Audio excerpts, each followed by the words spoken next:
bien, quelle est donc ta troisième stat du jour à nous présenter pour les Pistons 2024? Alors, ma troisième stat, c'est 13. Et c'est le nombre de dunks de Jaden Ivey cette année. Ah.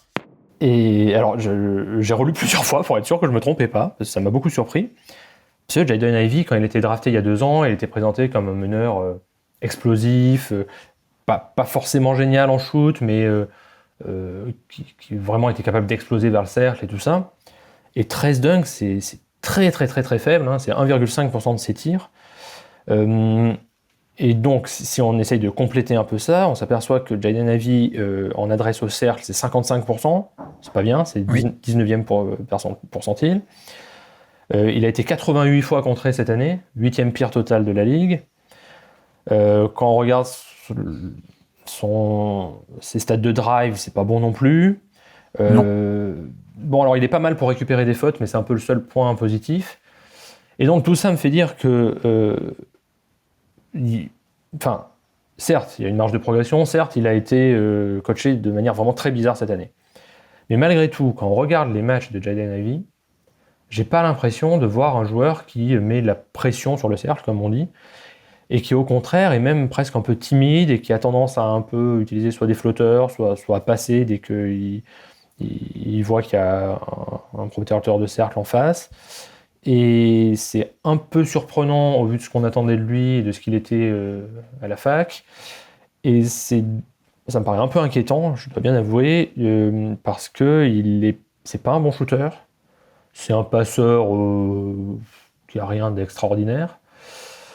Et donc, si t'es pas un bon driver, pas un bon shooter, pas spécialement un bon passeur... Ça fait beaucoup. Ça fait beaucoup, et on se demande un peu ce que c'est, du coup. Alors certes, il est pas mal en catch and shoot, mais bon... c'est pas vraiment ce qu'on espérait, quoi. Tu n'es pas encore emballé, on va dire. Non. Non, mais je comprends un peu. En fait, tu veux dire qu'il y avait aussi une comparaison. On avait l'impression que c'était une sorte de Ja Morant, en fait. C'est-à-dire pas beaucoup de pull-up, mais explosif, slasher explosif. Et donc on fait un peu la comparaison. Et là, tu arrives 2 ans, 3 ans plus tard et tu te dis, mais attends, il a 13 dunks sur l'année. C'est pas Ja Morant, quoi. Oui. Et tu vois, cette année, Scoot Anderson, c'est un peu pareil. C'est-à-dire qu'on nous l'a vendu comme une sorte de deuxième version de Derrick Rose. Son efficacité est catastrophique et ça me paraît être plus un joueur qui joue sous le cercle, au-dessus du cercle en un sens, c'est-à-dire qu'on le voit très peu dunker, il donne pas l'impression d'avoir une telle explosivité, mais Scoot Anderson, tu sens qu'il y a du playmaking et que c'est plutôt un bon meneur, il a de la vision. Jaden Ivey, ça me saute pas aux yeux de manière incroyable. Je dis pas qu'il est catastrophique, hein, mais on se dit pas ça pourrait être un meneur à plein temps, quoi. Alors là-dessus, du coup, je suis un peu, je suis pas d'accord avec toi. Okay. Je le trouve un peu meilleur. Je trouve qu'il n'y a pas que des lectures simples. Il y a pas mal de lecteurs. C'est pas des lectures avancées. C'est pas Cade Cunningham. Hein. Il a pas ce genre de cerveau. Il a pas ce genre de playmaking. On est d'accord. Mais c'est quand même sympathique. Donc je suis un peu plus haut que toi là-dessus. Oui, mais est-ce que t'es haut au point de te dire que ça pourrait être le meneur principal d'une équipe? Non. Mais en même temps. Je pense qu'il y a aussi, tu peux développer un joueur et avoir un bon joueur sans que ce soit le playmaker principal d'élite de ton attaque, quoi. C'est un peu en ce sens-là que je dis, où je pense qu'il peut être un peu plus que le académique ou le poulet sans tête, en fait. Je pense que il peut être plus que ça. Je pense que c'est pas juste le mec qui drive à fond, qui ressort, mais les schémas un peu préconçus, pas très intelligents, pas très dans leur activité. Je trouve qu'on a quand même pas mal. On a un truc pas mal. Mais pour te rejoindre, par contre, sur l'autre aspect que tu as évoqué, et je suis totalement d'accord. Et en effet, c'est le point central, je trouve, de son profil, c'est que on a quelqu'un qui est le plus explosif de NBA, mais sur l'explosivité horizontale, mais qui par contre n'a pas du tout une explosivité verticale. Et souvent, tu vois, on mélange un peu les deux. On dit juste explosif parce que les mecs qui le sont vraiment, l'élite, ils sont les deux. Donc on fait pas trop la différence. Mais avec Ivey, je trouve qu'on voit bien cette différence entre les deux.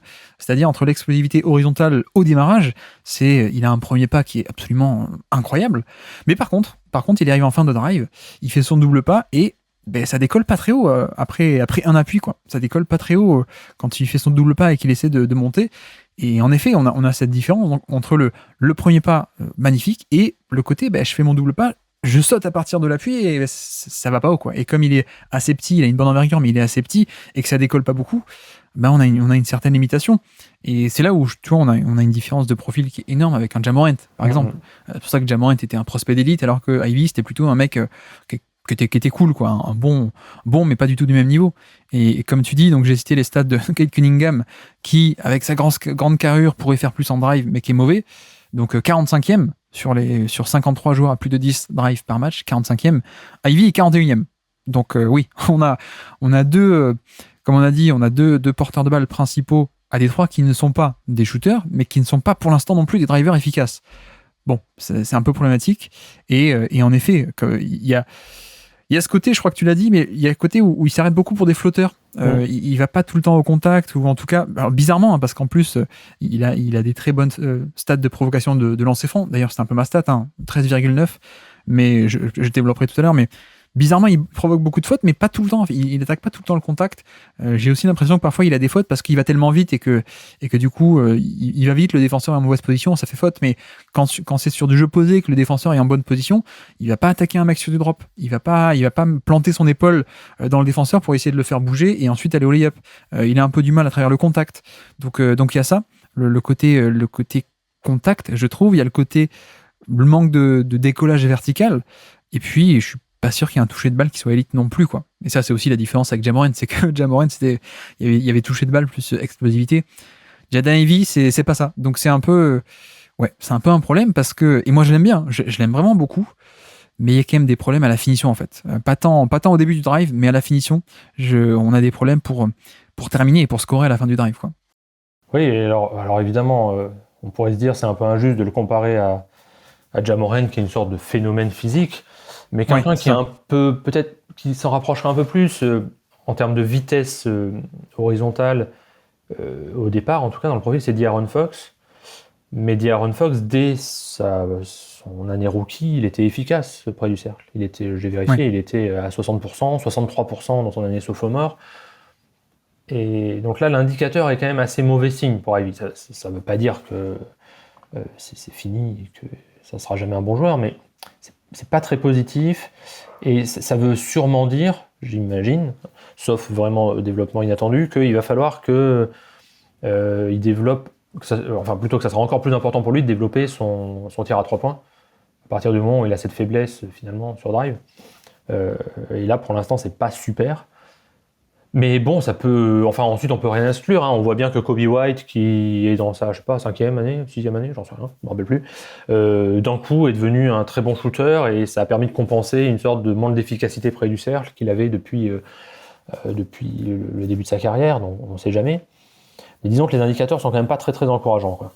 Oui. Et tu vois, paradoxalement, il y a un truc que j'aime bien qu'il fait, c'est des espèces de double pas un peu créatifs. Mais en un sens, c'est ça qui lui coûte un peu de verticalité, parce que plutôt que d'être très rapide, de décoller immédiatement, il fait parfois des longs doubles pas pour éviter un défenseur, pour faire un truc, et du coup, il est plus dans le momentum, et il perd un peu en force, tu vois, et pour décoller. Et je sais pas si tu vois ce que je veux dire, mais comme il fait des grands pas, du coup, il peut pas décoller assez rapidement. Et comme tu dis, il y a ce côté, je joue en dessous du niveau du cercle. Et clairement, lui, je pense que lui, dans plus de spacing, peut-être que c'est lui qui aurait le plus de retombées, pour le coup. C'est un vrai driver d'espace, parce que il a pas ces qualités de finition qu'on a développées, qui sont de vraies qualités, qui est un vrai savoir-faire. Hein. C'est pas parce qu'un joueur est explosif qu'ensuite il est coordonné en fin de drive, qu'il a de la fluidité, qu'il est toujours en équilibre. Voilà, c'est des trucs compliqués. Et lui, il a pas ça, donc lui, pour le coup, j'aimerais bien le voir dans du vrai magnifique spacing, quoi. Lui, c'est vraiment un vrai driver d'espace, là où je pense que Cunningham peut naviguer à droite à gauche dans des défenses peut-être plus resserrées et en se servant de sa taille, encore une fois. Mais oui, là où c'est un problème, c'est que, bon, je peux dire ma stat, du coup, moi, c'est 13,9, c'est son shooting fall percentage, c'est-à-dire les fautes provoquées pendant une tentative de tir. Et paradoxalement, il est élite en fait. Il est vraiment élite sur ce truc de provoquer des fautes, de par sa vitesse notamment, hein, comme dit. Il est 8e de NBA parmi les meneurs et arrières, donc vraiment très très haut niveau, sachant que l'an dernier déjà il était élite, donc c'est pas qu'une saison sortie nulle part, ça recoupe aussi avec l'an dernier, donc on a une vraie qualité. Et malgré tout, c'est là où on voit à quel point il est inefficace, c'est que malgré le fait de provoquer des tonnes de lancers francs, eh ben il est quand même moins 7% par rapport à la moyenne NBA au scoring individuel. Moins 7%, ce qui est énorme. Et l'an dernier, il était à moins 9. Donc, malgré le fait de provoquer des lancers francs qui sont les tirs les plus rentables du basket, mais pourtant, il n'est pas efficace. C'est dire si, en effet, il n'est pas forcément top sur les jump shots, il n'est pas forcément top sur le drive, quoi. Donc, c'est un peu problématique parce que, comme tu l'as dit, et on n'est peut-être pas trop d'accord là-dessus, à quel point, mais c'est pas un passeur d'exception. Moi, je pense que c'est un bon passeur, mais pas exception, mais il n'est pas fort au point où c'est une vraie plus-value, en fait. Tu vois, je pense qu'il y a besoin du scoring. Et pour l'instant, on l'a pas. On n'a pas le scoring d'efficacité. Donc, voilà, moi je l'aime beaucoup, j'aime vraiment beaucoup. Je pense qu'il a un peu un jump shot, on va dire à mi-distance, mais ça ne s'étend pas encore, la portée de tir ne va pas jusqu'à la ligne à 3 points. J'aime beaucoup, je pense qu'il y a un potentiel, mais on n'est pas encore là. C'est ça qu'on peut dire, peut-être on peut le résumer comme ça, c'est qu'il y a de quoi faire, mais il y a quand même des détails qui, justement, pour l'instant, ne sont pas encore des détails et qui font que le profil, même si on aime bien le slashing avant la finition, on aime bien l'explosivité, on aime bien le passing parfois, on aime bien deux petits trucs par-ci par-là, mais il manque l'essentiel qui est l'efficacité, en fait, je trouve. Oui, et puis se pose la question, alors je sais pas si elle doit se poser dès maintenant, j'imagine, de la complémentarité avec Cunningham quand même. Sûrement, oui. Un peu comme... Moi, ça me fait penser un peu au duo triangle des Dejounte Murray, dont on voit très bien que ça marche pas, et je sais pas trop si deux joueurs comme ça, qui sont pas habitués à jouer off-ball, et qui sont pas très efficaces quand ils le font, peuvent vraiment jouer ensemble. Enfin, faut voir, il faut leur laisser le temps, peut-être, mais j'en suis même pas sûr qu'il faille leur laisser le temps. C'est un peu, c'est un classique, hein. La rationalisation par le talent, tu sais. Ouais. Et je peux comprendre parce que Détroit, ils vont dire, mais non, mais on va quand même pas échanger Ivy, qui est notre deuxième ou troisième meilleur joueur le plus prometteur. On s'en débarrasse, mais pourquoi, quoi? Ouais. On n'a rien à la place, quoi. C'est quand même du talent. Et ça, tu sais, même à l'époque, à une échelle encore supérieure, combien d'années est-ce qu'on est resté avec le duo Joel Embiid Ben Simmons? Parce que c'était, ouais, mais non, mais ils sont trop talentueux, on peut arriver à faire marcher le truc. Oui, tu peux. Mais il y aura toujours un peu un plafond, en fait. Donc, et pourtant, même les Sixers, ils ont insisté pas mal d'années avec ça, quoi. Ouais, mais ils ont insisté alors que c'était deux All-NBA, quand même. Exactement. Exactement. Là, t'as deux joueurs qui sont quand même très en dessous.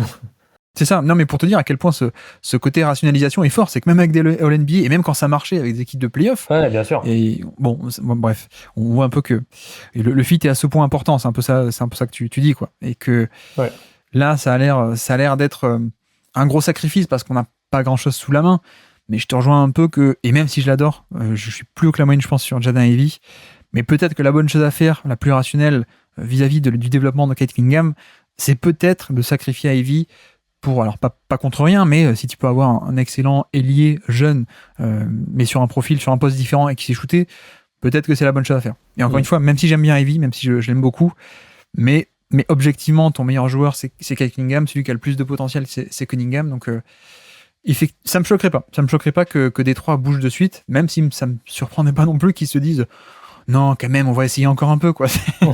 On n'a rien à la place, quoi. Mais bon, c'est le cas de Jaden Ivey. Et tu vois, bon, j'ai tapé dessus sur Monty Williams pendant l'année parce que il voulait pas le faire jouer, Jaden Ivey.